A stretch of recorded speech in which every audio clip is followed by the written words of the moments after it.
What's the end objective about vaccinating people? We know it's to prevent death and severe disease. There's another important element, and that is to break the chain of transmission. Okay. So it's been demonstrated that the more people you vaccinate, the more likely you are to break that chain of transmission.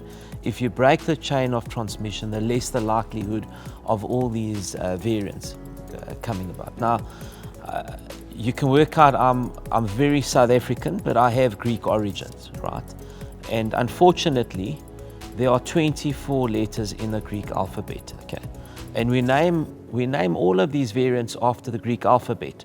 We're down to lambda, which is about halfway through, right? Okay. We just cannot afford to go down to omega. Omega is the last letter in the Greek alphabet. We can't even get to sigma or any of those, right? Because one of these days, they're not going to respond to vaccines immediately, right?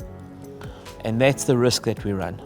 So if ever there's a bit of a harrowing message to give here, is one of the most compelling reasons that you want to go out there and get vaccinated right now is we got to stop this constant mutation, because sometimes viruses down mutate, sometimes they up mutate, and one day we're going to have one that up mutates and it's not going to respond to the vaccines, and it's going to be like starting all over again. You're going to go back to base one. So do we have the capacity to keep churning out these vaccines?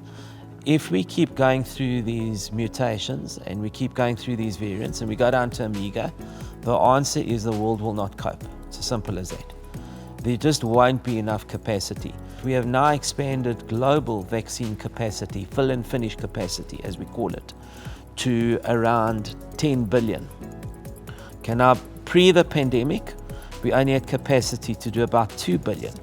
So there's a 6-fold increase. Which helps us vaccinate more people more Correct. quickly. So we have got that capacity now. Aspen has invested significantly in sterile capability and capacity in the country.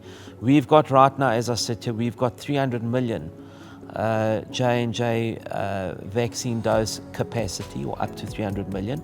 We're busy aggressively expanding that. We're going to be at 450 soon, and intention of expanding to 1.3 billion doses. But if all of these mutations keep working their way through and we drop down to omega, no one's going to have enough capacity, right? As much as we've invested and built capacity in the last 20 months, we will run out. So that's probably, for me, aside from preventing severe disease and death, one of the most compelling reasons why you want to get in your car now or find the nearest mobile clinic and get your jab. We have to break this chain of transmission to get back to the future.